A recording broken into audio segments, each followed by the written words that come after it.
नमस्कार दोस्तों। मेरा नाम है विजय कुमार। आप देख रहे हैं कॉमिक्स पिटारा चैनल को। तो चलिए दोस्तों, मनोज कॉमिक्स के इस शानदार स्टोरी को शुरू करते हैं जिसका नाम है पागल गजानन और विचित्र अंगरक्षक। तो आप देख सकते हैं इसका कवर पृष्ठ जो कि कुछ इस तरह का है। तो चलिए इसकी शानदार स्टोरी को शुरू करते हैं। रात्रि का समय था। नौरंगपुर का राजा अभयजीत अपने शयन कक्ष में सैया पर लेटा कुछ सोच रहा था। महाराज, मैं देख रही हूँ पिछले कई दिनों से आप कुछ परेशान से दिखाई दे रहे हैं। आपको युवराज प्रसन्नजीत की सौगंध है। आप मुझसे कुछ न छिपाएं और अपनी परेशानी के विषय में कृपया सच सच बताएं। महारानी, चूंकि तुमने युवराज प्रसन्नजीत की सौगंध दी है इसलिए अब तुम्हें सब कुछ बताना ही होगा। सुनो, आज से 25 दिन पूर्व जब मैं आखेट करने वन में गया था, आह, पिताश्री, जब मैं नदी तट पर पहुंचा, उफ, ये क्या अनर्थ हो गया। बूह। मेरे कदमों की आहट पा रोते ही युवक ने झटके से अपना सिर उठाया। तो तुमने मेरे पिताजी को मौत के घाट उतारा है। हाँ युवक, ये जघन्य अपराध हमसे ही हुआ है, लेकिन अनजाने में हुआ। मेरे पिता के हत्यारे, मैं तुझे साफ देता हूँ कि जिस प्रकार आज तूने मुझे पितृविहीन किया है उसी प्रकार शीघ्र ही तेरा पुत्र भी पितृविहीन और मातृविहीन हो जाएगा। नहीं, बस महारानी, ऋषि पुत्र के दिए उस शाप को ही याद करके हम परेशान रहने लगे हैं।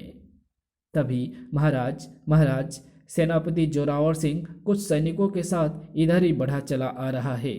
इधर इस समय? लेकिन क्यों? महाराज, उसने आपके खिलाफ बगावत कर दी है। ओह, उस आस्तीन के सांप की इतनी मजाल। अगले ही पल महारानी, प्रसन्नजीत को लेकर तुरंत इस गुप्त द्वार से महल के बाहर चली जाओ। लेकिन महाराज, क्या आप हमारे साथ नहीं चलेंगे? महारानी, जैसा मैंने कहा है वैसा ही करो। यदि जीवन शेष रहा तो शीघ्र ही तुमसे एवं युवराज से जरूर मिलूंगा। और वो अपने बालक को चूमते हुए उन्हें विदा कर देता है। सर। तभी अभयजीत, तेरे सुख चैन के दिन अब समाप्त हुए। अब तुम मरने के लिए तैयार हो जा। आज से तू नहीं अपितु मैं नौरंगपुर का स्वघोषित राजा हूँ। जोरावर, हमने कभी स्वप्न में भी नहीं सोचा था कि इस प्रकार हमारे खिलाफ षड्यंत्र रचेगा। मैं तुझे इसका मजा अवश्य चखाऊंगा। और जैसे ही अभयजीत ने दीवार पर टंगी अपनी तलवार उतारनी चाही, खचाक। आह! सैनिकों, अभयजीत के शव को इसी समय ले जाकर वन में फेंक दो। वहां चील कौवे इसके शव को नोच नोच कर खाएंगे। जोरावर ने महारानी केसरबाई एवं युवराज प्रसन्नजीत को मारने के लिए महल में उन दोनों की खोज की, पर उन्हें ढूंढने में सफलता उसे नहीं मिली। लगता है मेरे षड्यंत्र का अभयजीत को पूर्वानुमान हो गया था। उसने अवश्य ही महारानी केसरबाई एवं युवराज प्रसन्नजीत को किसी गुप्त रास्ते से महल से दूर भिजवा दिया है। उधर देवयोग से सैनिकों ने अभयजीत के शव को जिस स्थान पर वन में फेंका था उसी स्थान पर उस गुप्त द्वार का मुंह खुलता था, जिस गुप्त रास्ते से महारानी केसरबाई अपने पुत्र के साथ महल से दूर बढ़ी चली आ रही थी। जब गुप्त रास्ते के अंतिम सिरे पर पहुंचकर महारानी केसरबाई ने उसका बंद द्वार खोला तो सुबह का उजाला चारों ओर फैल चुका था। बाहर निकलते ही उसकी दृष्टि अभयजीत के शव पर पड़ी। महाराज, ये क्या? वो दौड़कर अभयजीत के शव से लिपटकर हृदय विदारक विलाप करने लगी। जोरावर आखिर अपने षड्यंत्र में सफल ही हो गया। जालिम जोरावर ने मेरा सुहाग लूट ही लिया। कुछ देर बाद उसने दिल कड़ा करके अपने आंसू पोंछे और वन में से सूखी लकड़ियां इकट्ठी कर अभयजीत की चिता सजाई। तत्पश्चात, मेरा दुर्भाग्य, अपनी आंखों के सामने अपने सुहाग को जलते देख रही हूँ। कितनी अभागिन हूँ मैं। फिर वो लूटी पीटी सी वहां से अनजानी राह पर चल पड़ी। मेरे मायके हरिपुर के अलावा अब मेरा इस दुनिया में और कोई सहारा नहीं है। इस संकट की घड़ी में मुझे हरिपुर अपने पिताश्री के पास चलना चाहिए। ये सोच उसने अपने चलने की दिशा बदल दी। अब वो हरिपुर जा रही थी। चलते चलते रात घिर आई। रात हो चुकी है, अब आगे और बढ़ना खतरे से खाली नहीं है। अतः आज की रात इस वन में गुजार कर ही मुझे सुबह यहाँ से हरिपुर की ओर चलना चाहिए। सुरक्षा की दृष्टि से वो प्रसन्नजीत को ले नदी तट पर खड़े एक वृक्ष पर चढ़ गई। ऊपर पेड़ की शाख में एक बड़ा सा गड्ढा था। केसरबाई ने उस गड्ढे में प्रसन्नजीत को लिटा दिया। हाय रे दुर्भाग्य, कल तक जो महलों में मखमली गद्दों पर सोता था, आज खुले आसमान के नीचे किस हालत में सो रहा है। तभी फुस, ओह, अब मैं क्या करूं। फुफकारते हुए सर्प ने अपना फन हवा में लहराया और अगले ही पल फुस, उसे डसते ही सर्प पेड़ की पत्तियों से ओझल हो गया। सर्प चूंकि अत्यंत विषधर था, इसलिए तत्काल ही केसरबाई पर उसके काटने का असर हुआ। विष पलक झपकते ही उसके सारे शरीर पर फैल गया। बेसुध हो वो पेड़ की डाल से नीचे नदी में जा गिरी। छपाक, नीचे गिरते ही वो नदी के तेज बहाव में बह गई। माँ के अंजाम से बेखबर नन्हा प्रसन्नजीत पेड़ पर ही सोया रहा। अगले दिन विशालपुर के राजा धन सिंह की सेना का सिपाह सलाहकार बलदेव का घोड़ा उसी पेड़ के नीचे आकर रुका जिस पेड़ पर प्रसन्नजीत सोया हुआ था। ओह, बहुत थक गया हूँ। वसुंधरा के कहने पर महार ऋषि से संतान प्राप्ति का आशीर्वाद लेने यहाँ तक तो आ पहुँचा हूँ। यहाँ से महार ऋषि का आश्रम अभी ना जाने कितनी दूर होगा। आगे बढ़ने से पहले क्यों ना इस पेड़ के नीचे रुककर थोड़ी देर विश्राम कर लूँ। तब सिपह सलार बलदेव उसी पेड़ के नीचे विश्राम करने लगा। थका हुआ वो था। शीघ्र ही उसकी आंख लग गई। कुछ देर बाद ही सूर्य की तेज किरणें वन में चारों ओर फैल गई। सूर्य की किरणें की तपिश से पेड़ की शाख पर सोए प्रसन्नजीत की आंख खुल गई। रोते रोते जैसे उसने करवट ली, उसका संतुलन बिगड़ गया और प्रसन्नजीत के गिरने एवं रोने की आवाज सुन तत्काल ही बलदेव की आंख खुल गई। अरे, ये बच्चा यहाँ कहाँ से आ गया। उसने लपक कर प्रसन्नजीत को अपनी गोद में उठा लिया। अरे, किसका बच्चा है ये। कोई वहां होता तो उसके इस प्रश्न का जवाब देता। तब उसने सोचा, कितना मासूम एवं प्यारा बच्चा है। लगता है भगवान ने मुझ पर दया करके इस बच्चे को मेरे पास भेजा है। अब मुझे संतान प्राप्ति का आशीर्वाद लेने महार ऋषि के पास जाने की क्या आवश्यकता है। क्यों ना इस बच्चे को अपने साथ ले चलूं। वसुंधरा बच्चे को देख निहाल हो उठेगी। तत्पश्चात वो वहीं से वापस लौट पड़ा। विशालपुर पहुंचकर घोड़े से उतर बलदेव ने अपने भवन में प्रवेश किया। अरे, ये किसका बच्चा उठा लाए। वसुंधरा, ये बच्चा मुझे वन में पड़ा मिला था। इसे अनाथ पाकर मैं अपने साथ ले आया। तब उसने प्रसन्नजीत के मिलने की घटना विस्तार पूर्वक वसुंधरा को बताई। बलदेव से सारी बात जानकर वसुंधरा ने आगे बढ़कर उसकी गोद में से प्रसन्नजीत को ले लिया। कौन कहता है स्वामी कि ये बच्चा अनाथ है। आज से मैं इसकी माँ हूँ और तुम इसके पिता हो। तुम ठीक कह रही हो वसुंधरा, मैं भी इसी उद्देश्य से इस बालक को अपने साथ लाया था। स्वामी, चूंकि ये बालक हमें ईश्वर की अनुकंपा से ही प्राप्त हुआ है, इसलिए इसका नाम मैं ईश्वर रखूंगी। वाह वसुंधरा, बेटे का नाम तो तुमने बहुत अच्छा रखा है। इधर वक्त की एक ही ठोकर में प्रसन्नजीत बलदेव एवं वसुंधरा के पास पहुंच गया था, तो दूसरी ओर सर्प विष के प्रभाव से बेसुध हुई केसरबाई नदी में बही चली जा रही थी। उसी नदी के तट पर कश्यप ऋषि पूजा अर्चना कर रहे थे। तभी नदी में बहती हुई केसरबाई इधर आ निकली। अरे, नदी में कोई स्त्री बही चली जा रही है। उन्होंने आगे बढ़कर नदी में बहती हुई केसरबाई को रोका और उसे किसी प्रकार नदी तट पर ले आए। लंबे समय तक नदी के पानी में बहने के कारण केसरबाई के शरीर में से सारा विष निकल गया था। अतः तट पर पहुंचते ही उसने कुछ देर बाद ही कर्राते हुए आंखें खोल ली। मैं कहाँ हूँ। ओह, इसे होश आ गया। कश्यप ऋषि ने स्नेह से उसके सिर पर हाथ रखते हुए कहा, बेटी, तुम नदी में बहती हुई चली जा रही थी, तभी मेरी दृष्टि तुम पर पड़ी। मैंने तुम्हें नदी में से निकालकर यहाँ लिटा दिया था। ये सुनकर केसरबाई झटके से उठ खड़ी हुई। मेरा बेटा प्रसन्नजीत कहाँ है।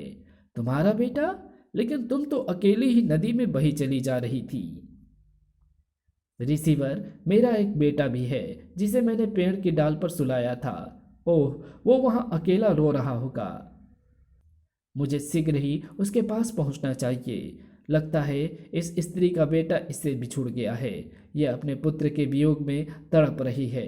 मुझे ध्यान लगाकर इसके पुत्र के विषय में ज्ञात करना चाहिए। ये सोच कश्यप ऋषि ने तत्काल ही आंखें मूंद ली और ध्यान में डूब गए। कुछ देर बाद जब उन्होंने आंखें खोली, बेटी, अब तेरा बेटा तुझे वहां नहीं मिलेगा जहां तूने उसे लिटाया था। यह अब क्या कह रहे हैं रिसीवर? मैं ठीक कह रहा हूँ बेटी। उसे जहाँ पहुँचना था बेटी, वो वहाँ पहुँच चुका है। घबरा मत, वो कुशल से है। लेकिन रिसीवर, वो कहाँ पहुँच गया है? आप मुझे बताइए, मैं उसे देखने को तड़प रही हूँ। बेटी, बहुत भोली हो तुम। अब तुम उसे कैसे देख सकती हो? ऋषि पुत्र के द्वारा तुम्हारे पति को दिए शाप के कारण तुम्हारा और उसका ये अलगाव हुआ है। क्या? केसरबाई फूट फूट कर रोने लगी। तब कश्यप ऋषि ने उसे सांत्वना देते हुए कहा, बेटी, रो नहीं। होने को कौन टाल सकता है? तुम्हारी किस्मत में ऐसा ही होना लिखा था। तब बहुत देर तक रोने के पश्चात केसरबाई ने आंसू पोंछकर कश्यप ऋषि से कहा, ऋषिवर, जो हुआ सो हुआ, पर मैं चाहती हूँ कि मेरे मरने के बाद मेरी चिता को मेरा बेटा प्रसन्नजीत ही आग लगाए। ठीक है बेटी, ऐसा ही होगा। तुम आज से मेरी बेटी बनकर मेरे साथ ही रहोगी। तुम्हारी मृत्यु के पश्चात तुम्हारा बेटा वन में भटकता हुआ मेरे पास आएगा और तब तुम्हारी चिता में आग लगाएगा। तब दुख के सागर में डूबी केसरबाई कश्यप ऋषि के साथ आश्रम की ओर चल दी। दूसरी ओर प्रसन्नजीत ईश्वर के रूप में बलदेव एवं वसुंधरा की छत्र छाया में ही बड़े ही लाड़ प्यार से बढ़ चलने लगा। दूसरी ओर प्रसन्नजीत ईश्वर के रूप में बलदेव एवं वसुंधरा की छत्र छाया में बड़े ही लाड़ प्यार से पलने लगा। हमारी जिंदगी घोड़े की पीठ पर सवारी करते करते बीत गई वसुंधरा, लेकिन आज हमारे बेटे ने हमें ही घोड़ा बना डाला। इधर केसरबाई कश्यप ऋषि के आश्रम में रहकर जीवन व्यतीत करने लगी। धीरे धीरे 10 वर्ष बीत गए। एक दिन वसुंधरा से बलदेव ने कहा, वसुंधरा, ईश्वर अब बड़ा हो गया है, अब इसकी शिक्षा का प्रबंध करना चाहिए। आप ठीक कह रहे हैं स्वामी, बच्चों को यही उम्र कुछ सीखने समझाने की होती है। तब ठीक है, मैं ईश्वर को शिक्षा अध्ययन हेतु काश्य वन में नंदी ऋषि के आश्रम में छोड़ आता हूँ। तो क्या मेरा बेटा आश्रम के कठोर नियमों में बंधकर शिक्षा अध्ययन करेगा? वसुंधरा, ईश्वर एक सिपा सलार का बेटा है। आश्रम के कठोर नियमों में बंधकर ही वो शिक्षा अध्ययन के पश्चात कुंदन बनकर वापस लौटेगा। हमें मोह त्याग कर ईश्वर को आश्रम में भेजना ही होगा। बलदेव उसी दिन ईश्वर को साथ ले काश्य वन में नंदी आश्रम में पहुंचा। ऋषिवर, मैं चाहता हूं कि मेरा बेटा ईश्वर आपके सानिध्य में शिक्षा ग्रहण करे। इसी उद्देश्य से इसे मैं लेकर आपके पास आया हूं। ठीक है, तुम ईश्वर को हमारे आश्रम में छोड़ जाओ। ये 10 वर्षों तक हमारे पास रहकर शिक्षा अध्ययन करेगा। तत्पश्चात ही ये तुम्हारे पास वापस लौट सकेगा। क्या ये बात तुम्हें स्वीकार है? मुझे स्वीकार है ऋषिवर। तब बलदेव ईश्वर को नंदी ऋषि के पास छोड़कर विशालपुर लौट गया। अब ईश्वर मन लगाकर नंदी ऋषि के संरक्षण में शिक्षा ग्रहण करने लगा। 9 वर्ष पंख लगाकर न जाने कब उड़ गए। इस बीच नंदी ऋषि ने ईश्वर को हर विद्या में पारंगत कर दिया था। ईश्वर, तुम्हारी शिक्षा पूर्ण हुई, इसलिए अब मैं तुम्हारी परीक्षा लूंगा। आज्ञा कीजिए गुरुदेव, मुझे कैसी परीक्षा देनी होगी? देखो, हमारे आश्रम से 20 कोस की दूरी पर ललितपुर राज्य है। वहाँ के राजा कपिल वर्मन का हाथी गजानन बहुत सुंदर है। हाथी जितना बड़ा है उतना ही बलवान भी है। आज से कुछ समय पहले वो बहुत सीलवान और नेक था। उसने किसी को कष्ट नहीं दिया था। छोटे छोटे बच्चे भी निर्भय होकर उसके आसपास खेलते रहते थे। लेकिन कुछ समय से गजानन हाथी का व्यवहार एकाएक खूंखार हो गया है। जो भी उसके सामने आता है वो उसे मार डालता है। तुम्हें ललितपुर जाकर अपनी बुद्धि का प्रयोग करके इस बात का पता लगाना है कि गजानन हाथी के व्यवहार में एकाएक ये परिवर्तन क्यों आया है। उसका कारण जानकर तुम्हें गजानन हाथी के बदले हुए व्यवहार को पहले जैसा करना है। गुरुदेव, मैं यह पता लगाने के लिए आज ही ललितपुर की ओर प्रस्थान कर देता हूँ। ईश्वर, पहले मेरी बात पूरी तरह सुन लो, तब बोलना। ललितपुर में तुम्हें पूरे 1 वर्ष रहना है। इस 1 वर्ष में तुम्हें ललितपुर के राजा और प्रजा दोनों पर अपनी बुद्धिमानी एवं शूरवीरता का सिक्का जमाना है। यदि तुम ऐसा कर सके तो मैं समझूंगा कि तुम परीक्षा में उत्तीर्ण हुए। जी गुरुदेव, कहकर नंदी ऋषि से आशीर्वाद ले ईश्वर उसी समय ललितपुर की ओर चल दिया। जिस समय वह ललितपुर के राज दरबार में पहुंचा तो गजानन हाथी का महावत राजा कपिल वर्मन से कह रहा था, महाराज, गजानन जब से पागल हुआ है कई निर्दोषों लोगों को मौत के घाट उतार चुका है। इसे रखना बहुत खतरनाक हो गया है, इसलिए अब इसे गोली मार देना ही ठीक है। महावत की बात सुनकर राजा कपिल वर्मन ने पास बैठे राज पंडित कल्याण देव से कहा, राज पंडित जी, महावत गजानन हाथी को मारने के लिए कह रहा है। इस विषय में आपका क्या ख्याल है? महाराज, महावत ठीक ही कहता है, पागल हुए हाथी को मार देना ही उचित है। ये सुन कपिल वर्मन ने महावत को आदेश दिया, महावत, आज गजानन हाथी के भोजन में विष मिला देना ताकि विष भरा भोजन खाकर वो मर जाए। जो आज्ञा महाराज। तभी आगे बढ़कर ईश्वर ने कपिल वर्मन से कहा, महाराज, क्षमा करें, हड़बड़ी में किया गया फैसला ठीक नहीं होता है, अतः आप गजानन हाथी को मारने का आदेश ना दें। तुम कौन हो और ऐसा क्यों कह रहे हो? महाराज, मेरा नाम ईश्वर है। यदि आप आज्ञा दें तो मैं पागल हाथी का निरीक्षण करके ये जानना चाहता हूँ कि अच्छा वाला हाथी पागल क्यों हुआ। ये जानकर तुम क्या करोगे? महाराज, यदि भगवान ने मेरा साथ दिया तो मैं गजानन हाथी का कथित पागलपन दूर कर सकता हूँ।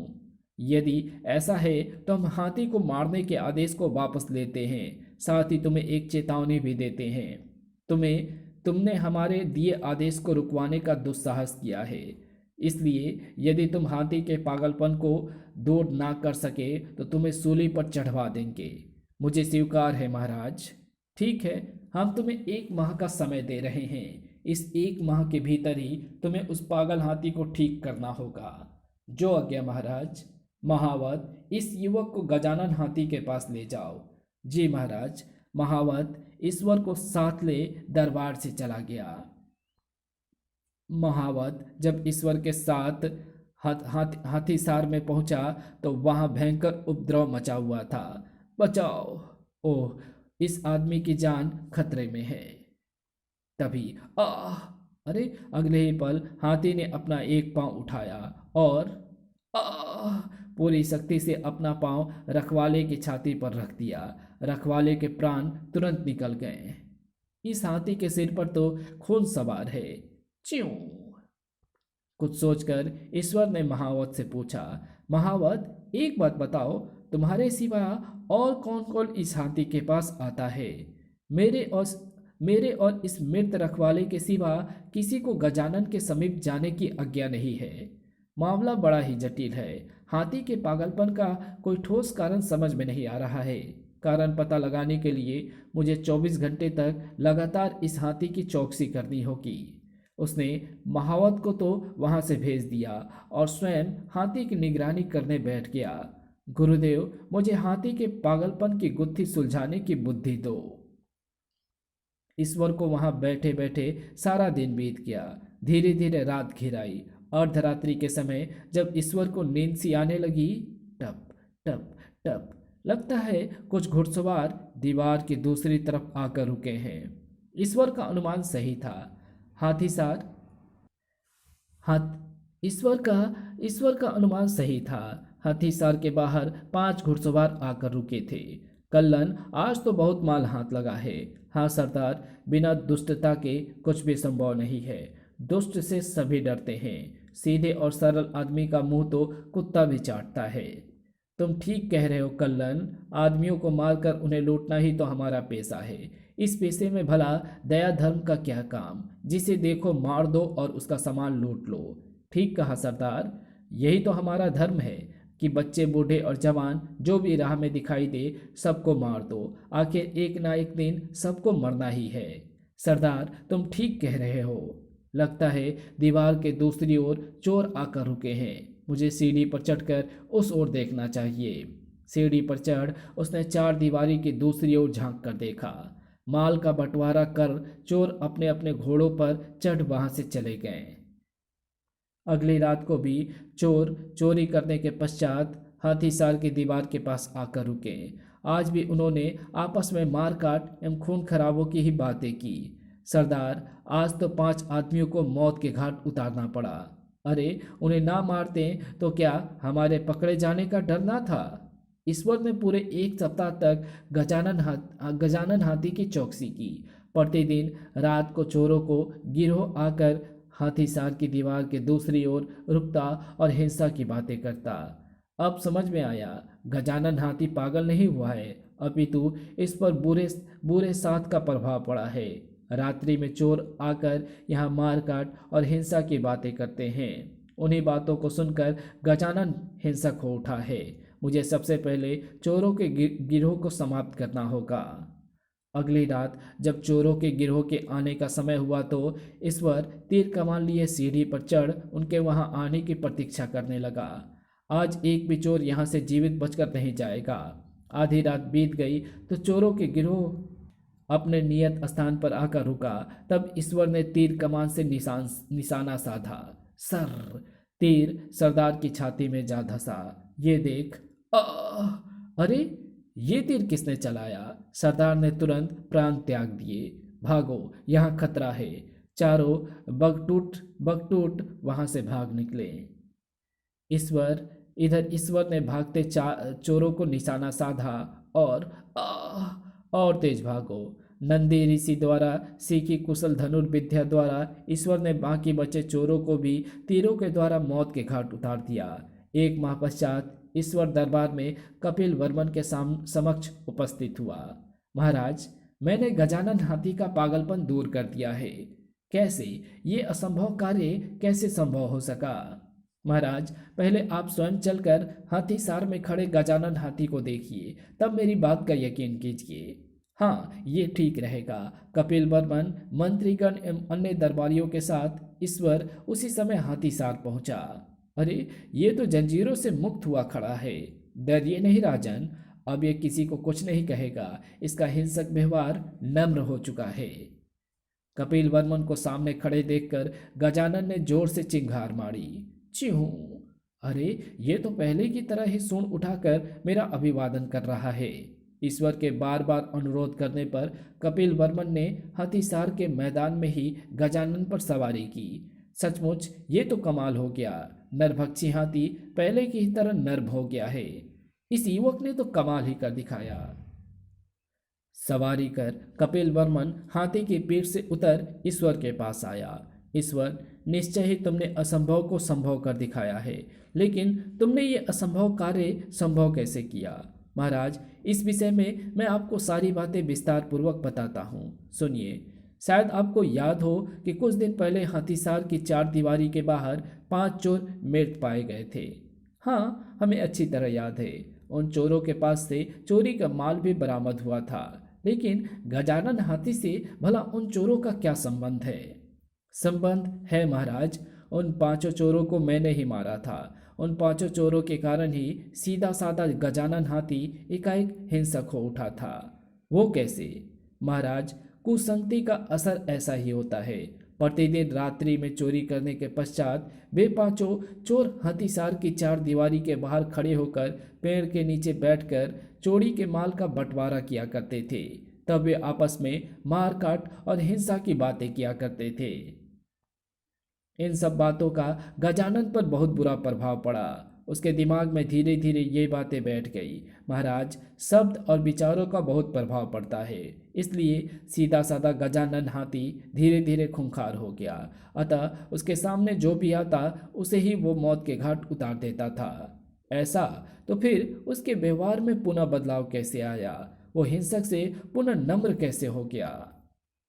महाराज, चोरों को मौत के घाट उतारने के पश्चात मेरे अनुरोध पर हाथीसार की दीवार के समीप लगे पेड़ के नीचे साधु संत आकर ठहरने लगे। वे हर समय आपस में धर्म, नीति एवं सदाचार की बातें करते थे। उनकी बातों का सार ये होता था कि जीव हिंसा पाप है, हम किसी को जीवन नहीं दे सकते तो भला किसी का जीवन लेने लेने का हमें क्या हक है। सभी के साथ अच्छा व्यवहार करना चाहिए। सभी जीवों में भगवान है। एक जीव को दूसरे जीव के प्रति दोस्ती का भाव रखना चाहिए। साधु संतों की सदाचार, नेक व्यवहार एवं अच्छी शिक्षाओं से ओतप्रोत इन बातों का गजानन हाथी पर बड़ा ही अच्छा प्रभाव हुआ। परिणाम स्वरूप ये पहले की तरह सीधा एवं सुशील हो गया। महाराज, किसी ने सच ही कहा है कि खराब संगति में ना रहो। जब जानवरों पर बुरे और अच्छे साथ का ऐसा प्रभाव पड़ता है तो आदमी का तो क्या कहना। इसलिए हमेशा अच्छों का साथ करो, बुरों का नहीं।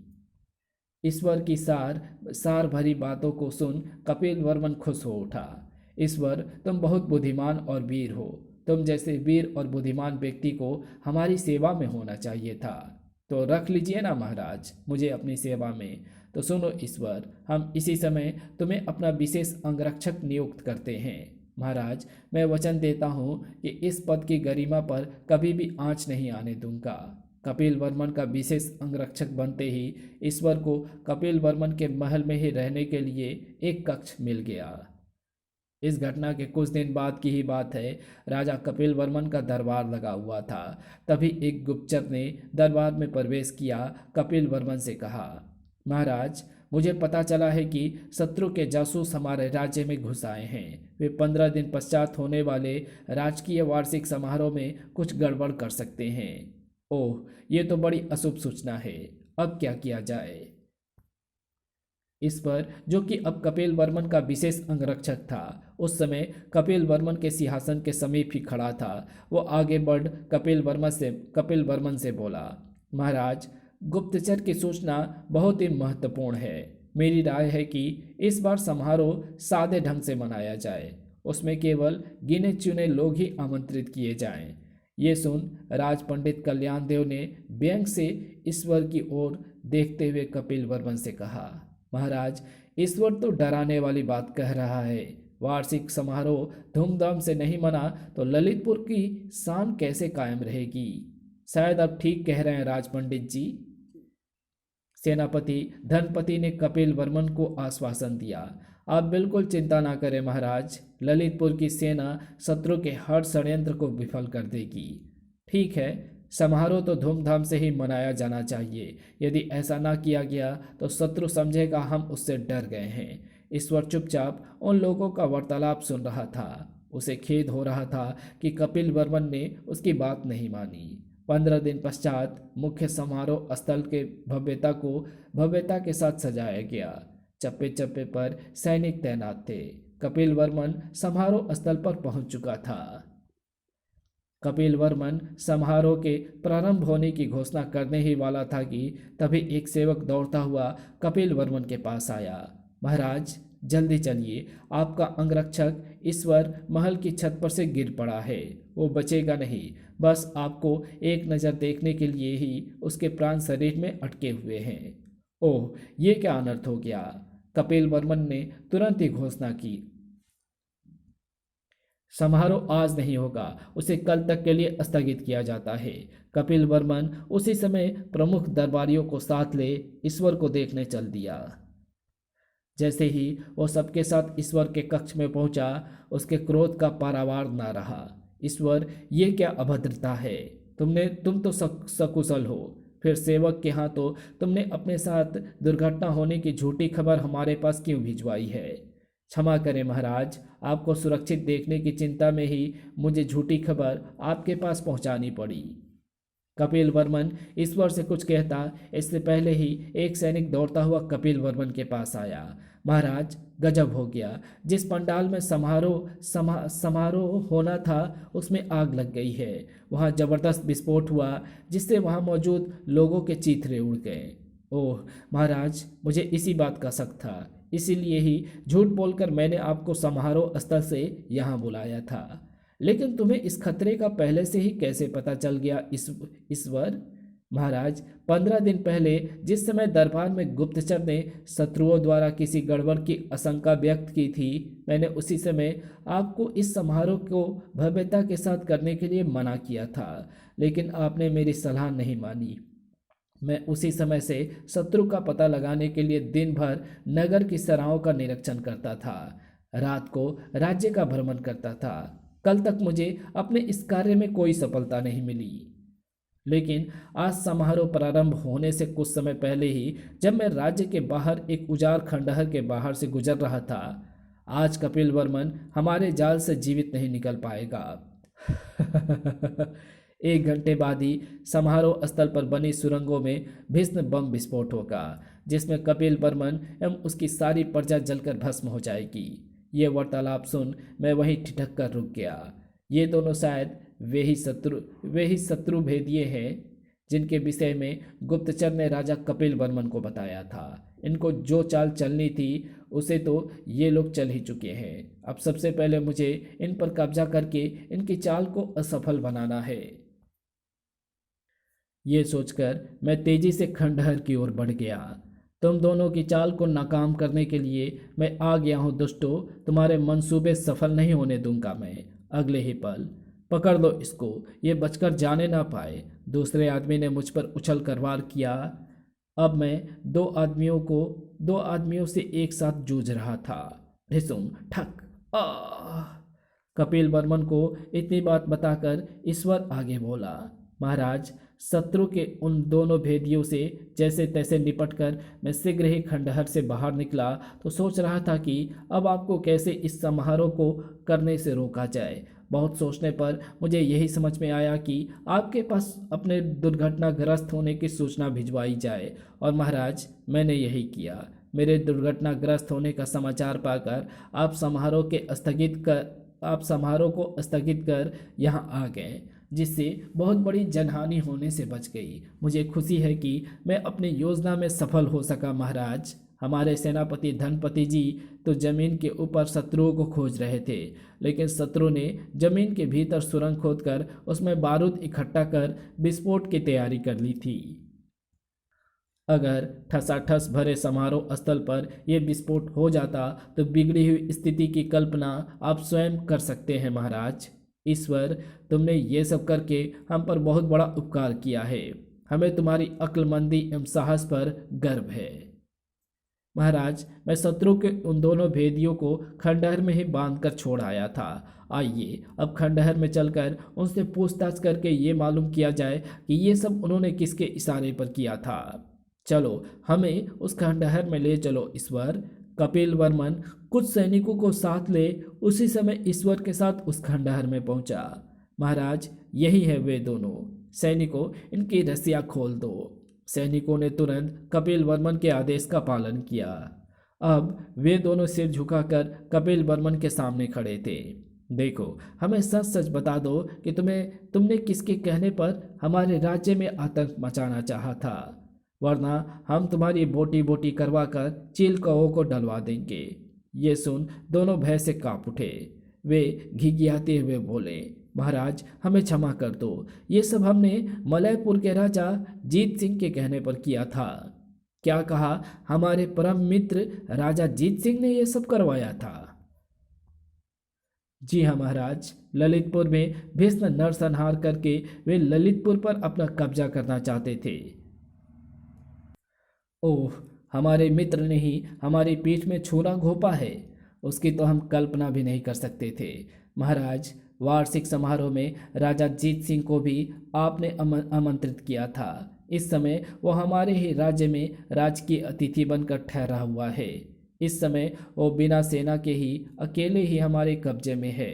उसे उसकी करनी का फल तो चखना ही चाहिए। अवश्य।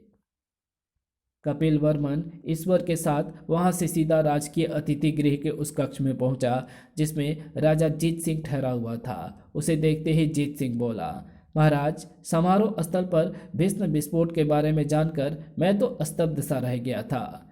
कुछ पता चला कि ये सब किसका किया धरा था? ये सुन कपिल वर्मन ने आवेश में तलवार म्यान से बाहर खींच ली। जीत सिंह, मुझे सब कुछ पता चल गया है, तभी तो मैं तेरे पास आया हूँ। क्या मतलब? मतलब ये कि तेरे कुत्सित इरादों का मुझे समय रहते ही पता चल गया है। जीत सिंह, तूने मित्रता मित्रता की पीठ में छुरा घोंपा है। अब मैं तुझे एक पल भी जीवित नहीं छोड़ूंगा। अगले ही पल खचाक आ कपिल वर्मन ने एक ही बार में जीत सिंह का प्रणांत कर दिया। तत्पश्चात, ईश्वर, ये सब तुम्हारी बदौलत ही संभव हो सका है, वरना दुश्मन की चाल में फंसकर हम स्वयं काल के शिकार होने वाले थे। महाराज, ये कैसे हो सकता है? मैं आपका विशेष अंगरक्षक हूँ। आपकी और राज्य की रक्षा करना मेरा प्रथम कर्तव्य है और मैंने उसी का पालन किया है। इस घटना की खुशी में अगले दिन ही कपिल वर्मन अखेट करने वन में गया। ईश्वर एवं अन्य अंगरक्षकों के टुकड़े भी उसके साथ भी। शेर का पीछा करते हुए कपिल वर्मन बहुत आगे निकल गया। मुझे महाराज को अकेला नहीं छोड़ना चाहिए, ये सोचकर ईश्वर ने अपना घोड़ा उस ओर दौड़ा दिया जिधर शेर का पीछा करते हुए कपिल वर्मन गया था। कुछ दूर जाने पर ही घायल शेरनी ने पीछे से महाराज पर आक्रमण कर दिया है। मुझे शीघ्र ही महाराज की जान बचानी चाहिए। घुर्र। अगले ही पल घुर्र, शेरनी घायल होकर पृथ्वी पर गिर पड़ी। तब घोड़े से उतरा दौड़ता हुआ ईश्वर कपिल वर्मन के पास पहुंचा। महाराज, आप ठीक तो हैं? हाँ ईश्वर, मैं ठीक हूँ। आज अगर तुम समय पर नहीं पहुंचते तो शेरनी हमारा काम तमाम कर देती। महाराज, आप कुछ थके हुए से लग रहे हैं। आइए, सामने दिखाई देते आश्रम में चलते हैं। आप वहाँ रुककर कुछ देर विश्राम कर लेना। हाँ, ये ठीक रहेगा। मैं वास्तव में ही थकान अनुभव कर रहा हूँ। दोनों उस आश्रम की ओर चल दिए। जिस आश्रम की ओर वे दोनों बढ़े चले जा रहे थे वो आश्रम कश्यप ऋषि का था। उस समय आश्रम के आंगन में केसरबाई झाड़ू लगा रही थी। तभी क्या हुआ बेटी? कर्राती हुई केसरबाई भूमि पर गिर गई। अगले ही पल उसके प्राण पखेरु उड़ गए। ये देखकर केसरबाई मर गई। इसका मतलब ये है कि इसका बेटा आश्रम के आसपास आ पहुंचा है। तभी कपिल वर्मन के साथ ईश्वर ने आश्रम में प्रवेश किया। आओ बेटा ईश्वर, तुम सही समय पर आए हो। देखो, तुम्हारी माँ मर गई है। इसके अंतिम संस्कार का प्रबंध करो। मेरी माँ? ये मेरी माँ है? हाँ ईश्वर, इस बेचारी ने बहुत दुख उठाए हैं। ये जीवन भर तुम्हारे वियोग में तड़पती रही। ईश्वर, ऋषिवर, मेरी तो कुछ समझ में नहीं आ रहा है। ये मेरी माँ कैसी हुई? मेरी माँ तो विशालपुर में है। ईश्वर, वो तुम्हारी धर्म माँ है और ये तुम्हें जन्म देने वाली माँ है। कुदरत ने तुम माँ बेटे को बड़ी ही विषम परिस्थितियों में अलग अलग कर दिया था। मैं तुम्हें विस्तार से सारी बात बताता हूँ।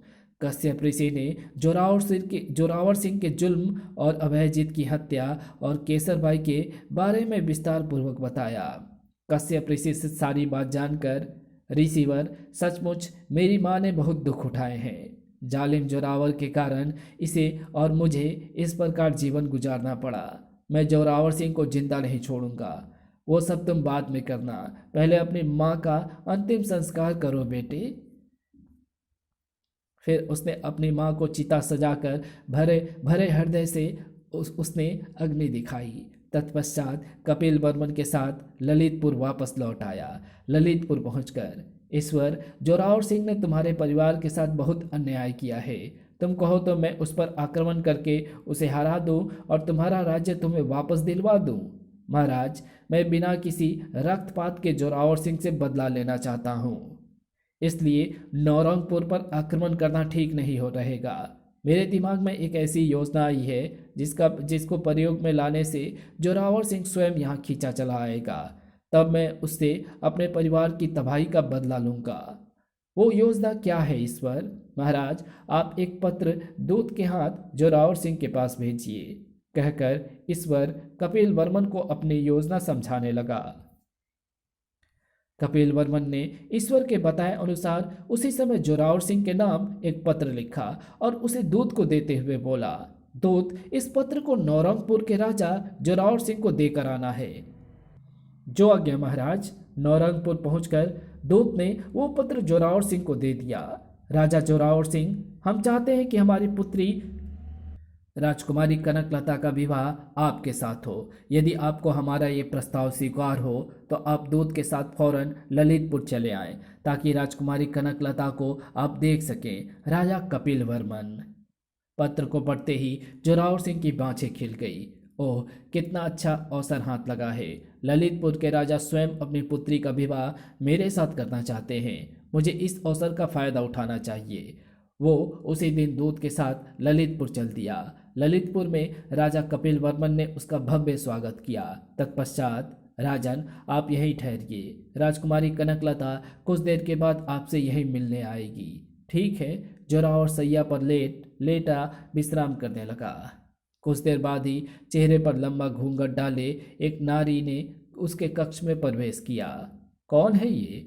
वो नारी उसकी सैया के समीप जाकर खड़ी हो गई। तत्पश्चात, महाराज, क्या राजकुमारी कनकलता इसी प्रकार खड़ी रहेगी? जल्दी से हमारा घूंघट ऊपर उठाइए। ओह, तो आप ही राजकुमारी कनकलता हैं? जोरावर ने जैसे ही आगे बढ़कर उस नारी का घूंघट ऊपर उठाया।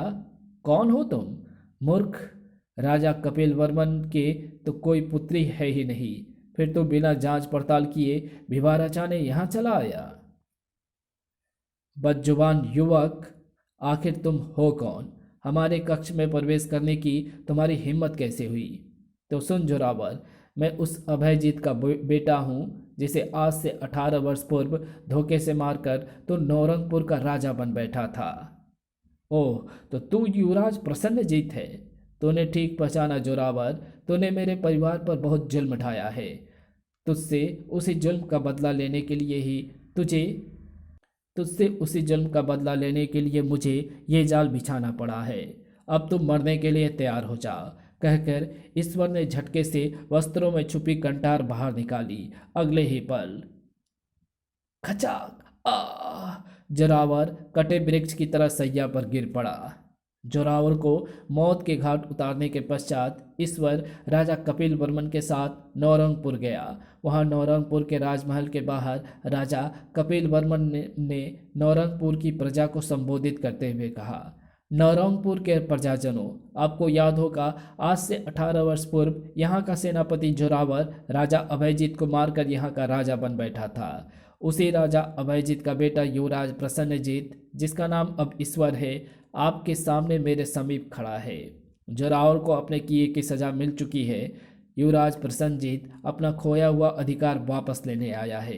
क्या आप लोग युवराज को अपना नया राजा स्वीकार करते हैं? कपिल वर्मन की बात सुनकर नौरंगपुर की प्रजा में हर्ष की लहर दौड़ गई। युवराज प्रसन्नजीत जीवित हैं। युवराज प्रसन्नजीत अमर रहें। तब भारी हर्ष ध्वनि के बीच ईश्वर ने नौरंगपुर राज्य की बागडोर संभाली। राजा प्रसन्नजीत की जय।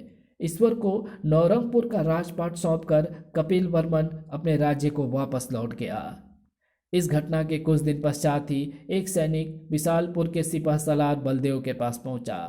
क्या आप ही सिपह सलार बलदेव जी हैं? हाँ, मैं ही हूँ, लेकिन तुम मेरे विषय में क्यों पूछ रहे हो? बलदेव जी, मैं नौरंगपुर के राजा का दूत हूँ। हमारे महाराज ने आपको और आपकी पत्नी को नौरंगपुर पर बुलवाया है। अच्छा, लेकिन किस लिए? इस विषय में मुझे कुछ ज्ञात नहीं है। ओह, बलदेव सोच में पड़ गया।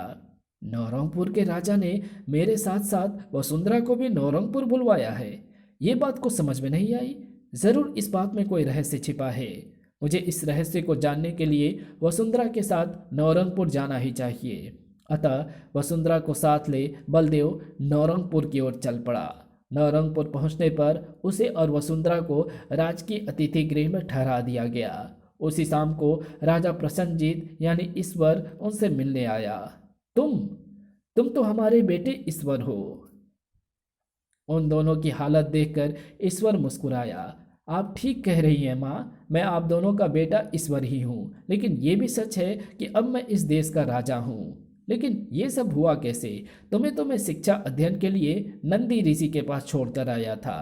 तब ईश्वर ने बलदेव को सारी घटनाएं विस्तार पूर्वक बताई। सारी बात जानकर हमें खुशी है बेटा कि तुम्हें तुम्हारा खोया हुआ अधिकार वापस मिल गया है।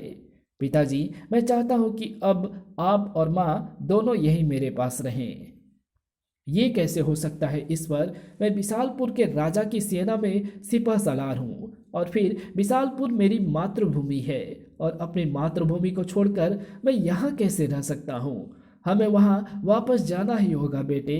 तब ईश्वर को आशीर्वाद दे बस बलदेव एवं वसुंधरा वापस बिसालपुर लौट गए।